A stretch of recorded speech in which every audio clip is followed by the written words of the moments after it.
В преддверии Дня космонавтики у студентов Башкирского государственного педагогического университета есть уникальная возможность пообщаться с космонавтами. В нашу республику они приехали для того, чтобы поправить здоровье. Давайте мы послушаем рассказы о космосе.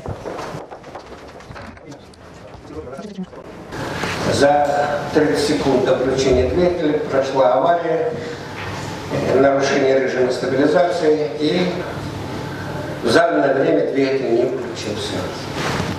На связи был Муса Манаров, он тоже говорит, ну ничего, Володя, все будет нормально, по инструкции там нужно ничего не надо делать.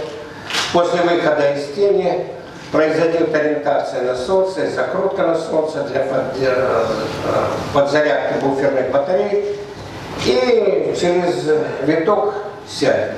Вернулись на землю, и когда приземлились, Абдулла Хаты говорит: командир, 4-й раз не летай, Аллах не простит.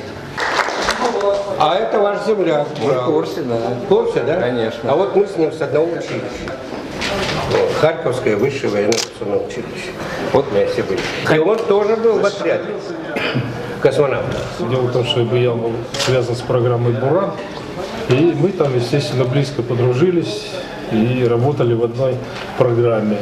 Поэтому вот то, что приехал Афанасьич и приехал Саша, это тоже для меня такой приятный момент.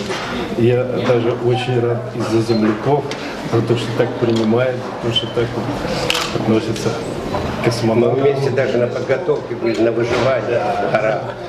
Так что знайте своих героев.